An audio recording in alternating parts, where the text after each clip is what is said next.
Paper 85. The Origins of Worship. Primitive religion had a biologic origin, a natural evolutionary development, aside from moral associations and apart from all spiritual influences. The higher animals have fears but no illusions, hence no religion. Man creates his primitive religions out of his fears and by means of his illusions. In the evolution of the human species, worship in its primitive manifestations appears long before the mind of man is capable of formulating the more complex concepts of life now and in the hereafter which deserve to be called religion. Early religion was wholly intellectual in nature and was entirely predicated on associational circumstances. The objects of worship were altogether suggestive. They consisted of the things of nature which were close at hand, or which loomed large in the commonplace experience of the simple-minded, primitive Urantians. When religion once evolved beyond nature worship, it acquired roots of spirit origin, but was nevertheless always conditioned by the social environment. As nature worship developed, man's concepts envisioned a division of labor in the supermortal world. There were nature spirits for lakes, trees, waterfalls, rain, and hundreds of other ordinary terrestrial phenomena. At one time or another, mortal man has worshipped everything on the face of the earth, including himself. He has also worshipped about everything imaginable in the sky and beneath the surface of the earth. Primitive man feared all manifestations of power. He worshipped every natural phenomenon he could not comprehend. The observation of powerful natural forces, such as storms, floods, earthquakes, landslides, volcanoes, fire, heat, and cold, greatly impressed the expanding mind of man. The inexplicable things of life are still termed acts of God and mysterious dispensations of providence.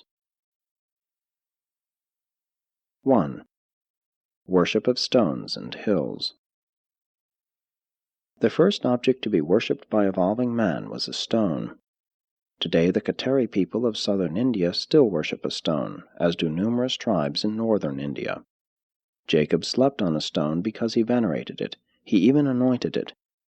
Rachel concealed a number of sacred stones in her tent. Stones first impressed early man as being out of the ordinary because of the manner in which they would so suddenly appear on the surface of a cultivated field or pasture. Men failed to take into account either erosion or the results of the overturning of the soil. Stones also greatly impressed early peoples because of their frequent resemblance to animals. The attention of civilized man is arrested by numerous stone formations in the mountains which so much resemble the faces of animals and even men. But the most profound influence was exerted by meteoric stones which primitive humans beheld hurtling through the atmosphere in flaming grandeur.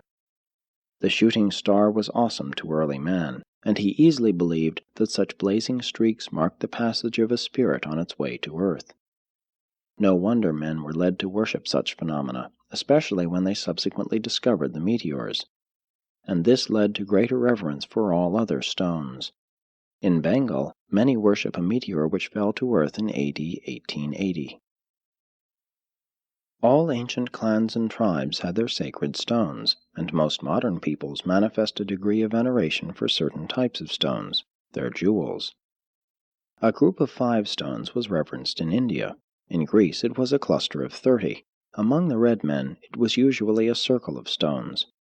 The Romans always threw a stone into the air when invoking Jupiter. In India, even to this day, a stone can be used as a witness. In some regions a stone may be employed as a talisman of the law, and by its prestige an offender can be haled into court. But simple mortals do not always identify deity with an object of reverent ceremony. Such fetishes are many times mere symbols of the real object of worship. The ancients had a peculiar regard for holes in stones. Such porous rocks were supposed to be unusually efficacious in curing diseases. Ears were not perforated to carry stones, but the stones were put in to keep the ear holes open. Even in modern times, superstitious persons make holes in coins. In Africa, the natives make much ado over their fetish stones. In fact, among all backward tribes and peoples, stones are still held in superstitious veneration. Stone worship is even now widespread over the world. The tombstone is a surviving symbol of images and idols which were carved in stone in connection with beliefs in ghosts and the spirits of departed fellow beings. Hill worship followed stone worship, and the first hills to be venerated were large stone formations. It presently became the custom to believe that the gods inhabited the mountains, so that high elevations of land were worshipped for this additional reason. As time passed, certain mountains were associated with certain gods and therefore became holy. The ignorant and superstitious aborigines believed that caves led to the underworld, with its evil spirits and demons, in contrast with the mountains, which were identified with the later evolving concepts of good spirits and deities. 2. Worship of plants and trees. Plants were first feared and then worshipped because of the intoxicating liquors which were derived therefrom. Primitive man believed that intoxication rendered one divine. There was supposed to be something unusual and sacred about such an experience. Even in modern times, alcohol is known as spirits. Early man looked upon sprouting grain with dread and superstitious awe. The Apostle Paul was not the first to draw profound spiritual lessons from and predicate religious beliefs on the sprouting grain. The cults of tree worship are among the oldest religious groups. All early marriages were held under the trees, and when women desired children, they would sometimes be found out in the forest affectionately embracing a sturdy oak. Many plants and trees were venerated because of their real or fancied medicinal powers. The savage believed that all chemical effects were due to the direct activity of supernatural forces. Ideas about tree spirits varied greatly among different tribes and races. Some trees were indwelt by kindly spirits, others harbored the deceptive and cruel. The Finns believed that most trees were occupied by kind spirits. The Swiss long mistrusted the trees, believing they contained tricky spirits. The inhabitants of India and eastern Russia regard the tree spirits as being cruel.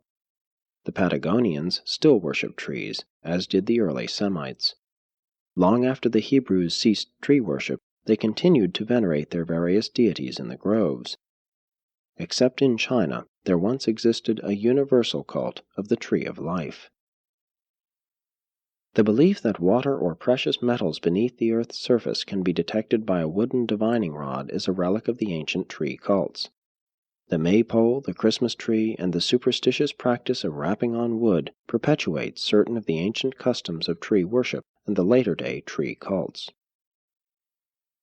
Many of these earliest forms of nature veneration became blended with the later evolving techniques of worship, but the earliest mind-adjutant-activated types of worship were functioning long before the newly awakening religious nature of mankind became fully responsive to the stimulus of spiritual influences. 3. The worship of animals. Primitive man had a peculiar and fellow feeling for the higher animals. His ancestors had lived with them and even mated with them. In southern Asia, it was early believed that the souls of men came back to earth in animal form. This belief was a survival of the still earlier practice of worshipping animals. Early men revered the animals for their power and their cunning. They thought the keen scent and the far-seeing eyes of certain creatures betokened spirit guidance. The animals have all been worshipped by one race or another at one time or another. Among such objects of worship were creatures that were regarded as half human and half animal, such as centaurs and mermaids. The Hebrews worshipped serpents down to the days of King Hezekiah, and the Hindus still maintain friendly relations with their house snakes. The Chinese worship of the dragon is a survival of the snake cults. The wisdom of the serpent was a symbol of Greek medicine and is still employed as an emblem by modern physicians. The art of snake charming has been handed down from the days of the female shamans of the snake love cult, who, as the result of daily snake bites, became immune, in fact became genuine venom addicts and could not get along without this poison. The worship of insects and other animals was promoted by a later misinterpretation of the Golden Rule, doing to others, every form of life, as you would be done by. The ancients once believed that all winds were produced by the wings of birds, and therefore both feared and worshipped all winged creatures. The early Nordics thought that eclipses were caused by a wolf that devoured a portion of the sun or moon. The Hindus often show Vishnu with a horse's head. Many times an animal symbol stands for a forgotten god or a vanished cult. Early in evolutionary religion, the lamb became the typical sacrificial animal and the dove the symbol of peace and love. In religion, symbolism may be either good or bad, just to the extent that the symbol does or does not displace the original worshipful idea. And symbolism must not be confused with direct idolatry, wherein the material object is directly and actually worshipped. 4. Worship of the elements. Mankind has worshipped earth, air, water, and fire. The primitive races venerated springs and worshipped rivers. Even now in Mongolia there flourishes an influential river cult. Baptism became a religious ceremonial in Babylon, and the Greeks practiced the annual ritual bath. It was easy for the ancients to imagine that the spirits dwelt in the bubbling springs, gushing fountains, flowing rivers, and raging torrents.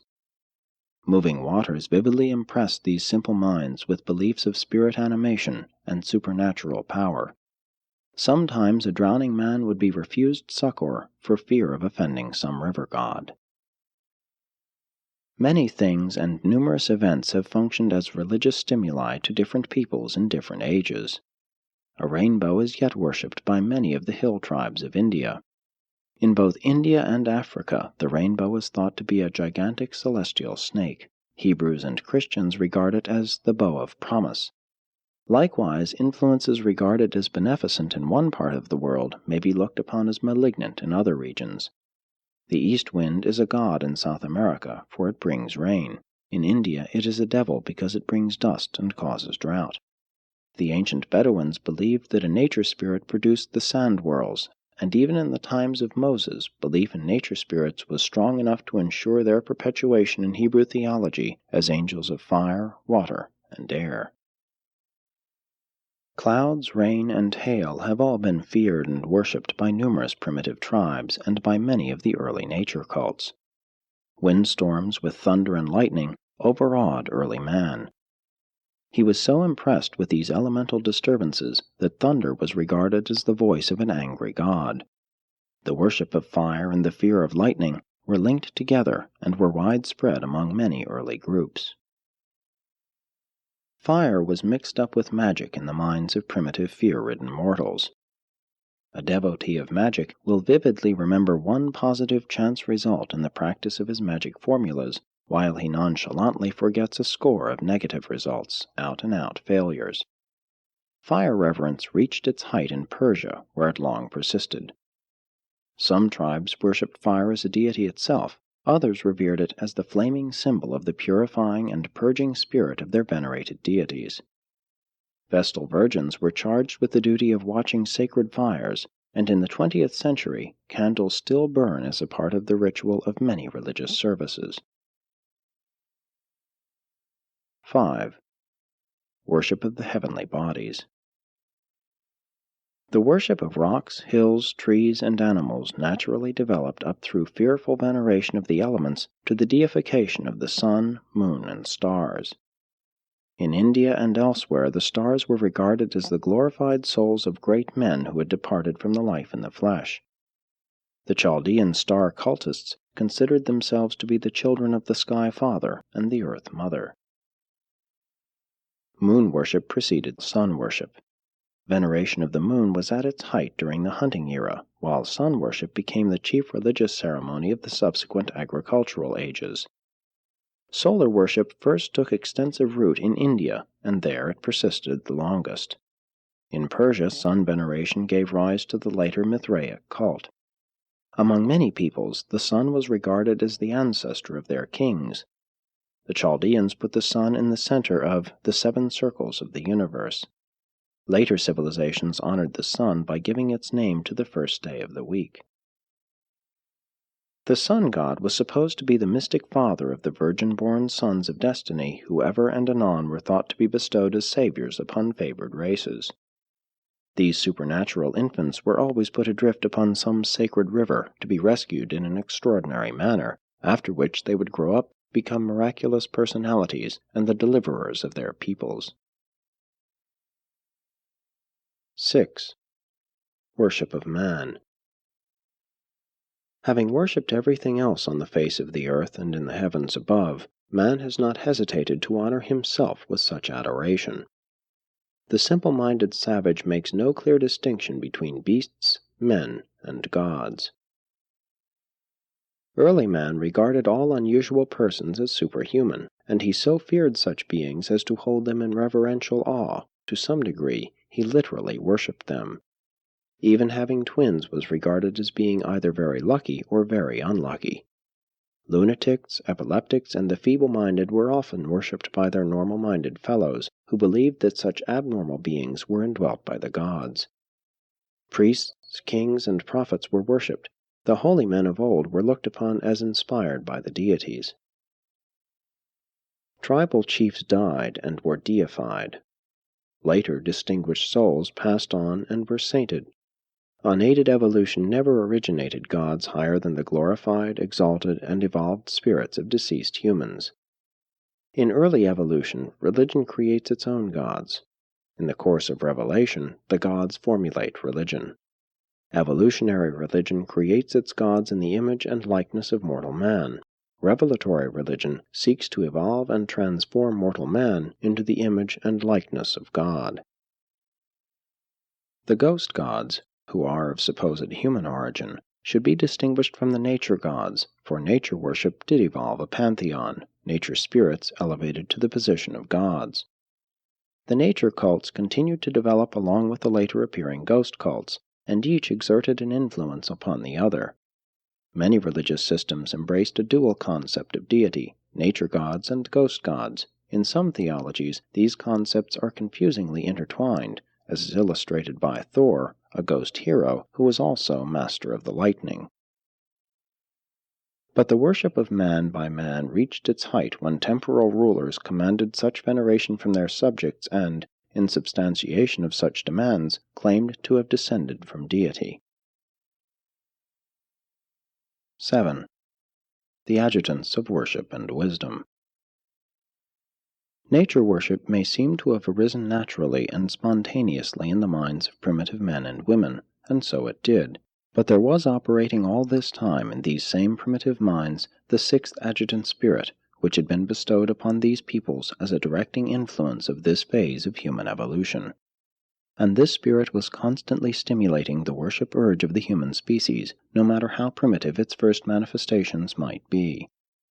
The spirit of worship gave definite origin to the human impulse to worship, notwithstanding that animal fear motivated the expression of worshipfulness, and that its early practice became centered upon objects of nature. You must remember that feeling, not thinking, was the guiding and controlling influence in all evolutionary development. To the primitive mind, there is little difference between fearing, shunning, honoring, and worshiping. When the worship urge is admonished and directed by wisdom, meditative and experiential thinking, it then begins to develop into the phenomenon of real religion. When the seventh adjutant spirit, the spirit of wisdom, achieves effective ministration, then in worship man begins to turn away from nature and natural objects to the God of nature and to the eternal Creator of all things natural. Presented by a brilliant evening star of Nebadon.